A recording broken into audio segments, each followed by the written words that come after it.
Welcome to healthy food kitchen. இன்றைக்கி நம்ம பாசி பயரை வச்சு ஸ்வீட் கொழுக்கட்டையும் கார கொழுக்கட்டையும் செய்ய போகிறோம். குழந்தைங்களுக்கு ரொம்ப ஹெல்த்தியான ஒன்று. இதுக்கு நான் க்ரீன் சட்னி கார கொழுக்கட்டைக்கு வச்சுருக்கேன். இப்போ எப்படி செய்யுதுன்னு பார்க்கலாம். பாசி பயிறு ஒரு 8 மணி நேரம் ஊற வச்சு எடுத்து வச்சுருக்கேன். முளைக்கட்டின பயிராக இருந்தாலும் ரொம்ப நல்லது. முளைக்கட்டின பயிர் இன்னும் கொஞ்சம் இனிப்பு சுவையோடு இருக்கும். வெல்லம் 1/2 கப்பு, தேங்காய் பூ வந்து ஒரு 4 டேபிள் ஸ்பூன், 4 அல்லது 5 டேபிள் ஸ்பூன். இது வந்து ஏலக்காய் பவுடர். நான் வந்து ஏலக்காயும் சுக்கும் கலந்து பவுட்ரு பண்ணி வச்சுருக்கேன். இனிப்புக்கெல்லாம் வந்து கொழுக்கட்டை இந்த மாதிரி ஸ்வீட் பண்ணுறீங்கன்னா கொஞ்சம் சுக்கு பவுடரும் லேசாக சேர்த்து போட்டிங்கன்னா ரொம்ப வாசமாக நல்லாயிருக்கும். விருப்பம் இல்லைன்னா ஏலக்காய் மட்டும் நீங்கள் சேர்த்துக்கலாம். கடலை, நிலக்கடலை, ரோஸ்ட் பண்ண கடலை ஒரு கைப்பிடி அளவுக்கு வச்சுருக்கேன். இதை வந்து ரொம்ப பவுட்ரு பண்ணிடாமல் நுணுக்கிற மாதிரி பண்ணிக்கணும். ஒரு செகண்டில் வைப்பரில் போட்டு எடுத்துடணும். இந்த மாதிரி பவுட்ரு பண்ணிக்கோங்க.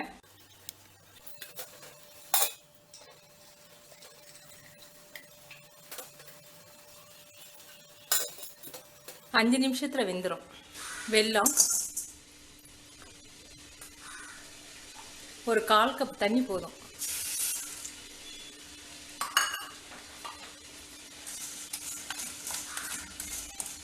வெல்லம் கரைஞ்சிச்சுன்னா போதும். நம்ம தண்ணி வந்து கம்மியாக தான் ஊற்றிருக்கோம். அதிகமாக ஊற்றினா நீங்கள் கொஞ்சம் கெட்டியாக வரணுங்கிறதுக்காக கிண்டணும், தேவையில்லை. இப்போ வடிகட்டிடுவோம்.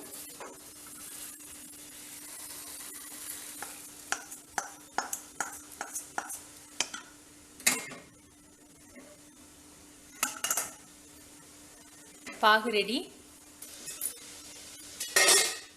5 நிமிஷம் ஆயிடுச்சு. பார்க்கும்போதே தெரியுது பாருங்கள், கலர் மாறிடுச்சு.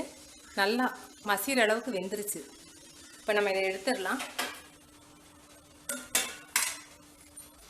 இதை கொஞ்சம் இப்படி மத்து வச்சு கொஞ்சம் மசிச்சு விட்டிங்கன்னா உங்களுக்கு கிண்டுறதுக்கு ஈஸியாக இருக்கும். ரொம்ப மசிச்சிடாதீங்க, கொஞ்சம் கடிபடுற மாதிரி இருக்கணும். நம்ம ரெடி பண்ணிட்டோம். எப்படி இருக்குன்னு பாருங்கள். இந்த மாதிரி இருக்கணும். உங்களுக்கு மத்து வச்சு மசிக்க சிரமமாக இருக்குன்னா மிக்சியில் வைப்பரில் ஒரு செகண்ட் போட்டு எடுத்துருங்க. இப்போ வடிகட்டின வெள்ளைப்பாகு எல்லாத்தையும் ஊற்றிடாதீங்க. இனிப்பு அதிகமாக போயிடாமல் வேணும்னா அப்புறம் திரும்ப ஊற்றிக்கலாம்.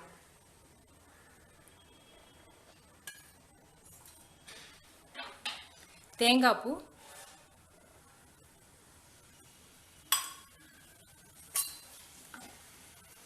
சுக்கும் ஏலக்காயும் கலந்த பவுடர், நிலக்கடலை, என்னுடைய வறுத்த கடலை தான். உங்கள்கிட்ட வந்து வறுத்த கடலை இல்லைன்னா கடலையை வறுத்து பண்ணுவீங்க.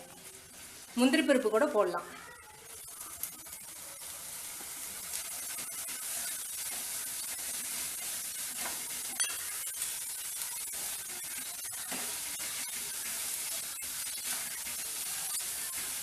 இனிப்பு போதுமான்னு பாருங்க. பத்தலைன்னா மறுபடியும் வெள்ளைப்பாகு ஊற்றிக்கலாம். போதும். கொஞ்சமா நான் 1/2 டீஸ்பூன் விடுறேன். உங்களுக்கு தேவையான அளவுக்கு நீங்கள் சேர்த்துக்கோங்க. போதும், ரெடி ஆயிடுச்சு. ஆறின பிறகு இன்னும் கொஞ்சம் இறுகிடும். இப்போ நல்லா ஆறிடுச்சு. எனக்கிட்ட அச்சு இருக்குது, அதனால அச்சில் செய்கிறேன். கொஞ்சம் நெய் தடவிக்கங்க.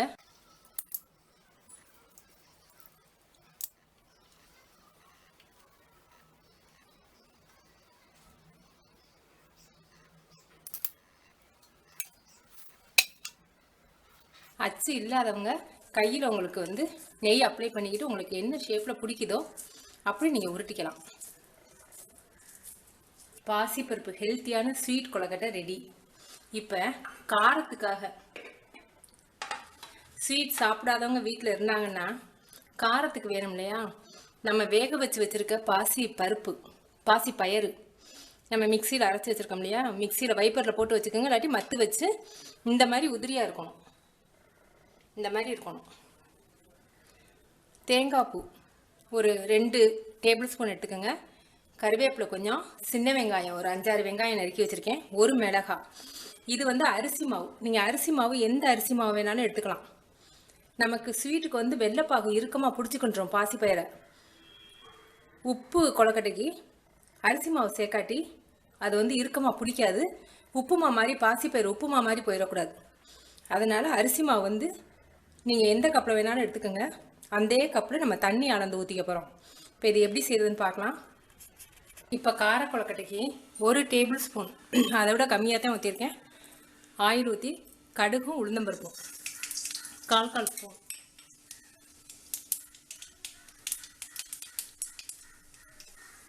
வெங்காயம், பச்சை மிளகாய், கறிவேப்பிலை,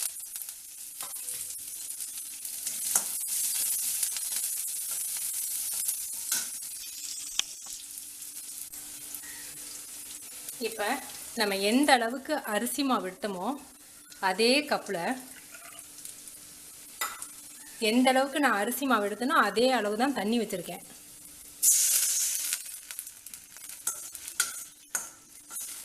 தண்ணி நல்லா கொதிக்கட்டும். இப்போ அந்த தண்ணியில் தேவையான அளவுக்கு உப்பு மட்டும் சேர்த்துக்குவோம்.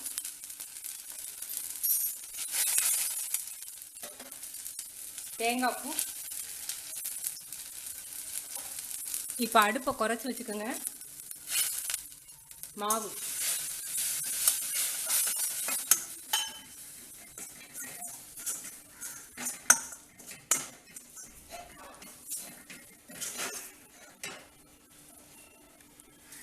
இப்போ நம்ம எடுத்து வச்சிருக்க பாசிப்பயிறு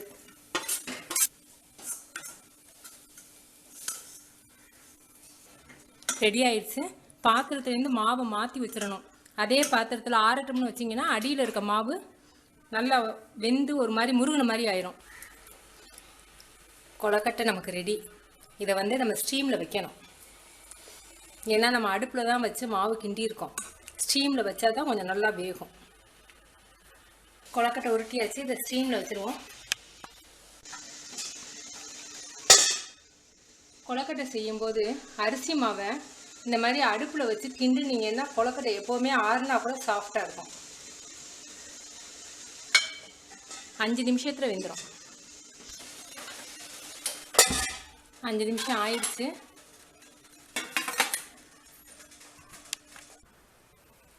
இப்போ எவ்வளவு சாஃப்டாக இருக்குன்னு நான் காமிக்கிறேன் பாருங்கள்.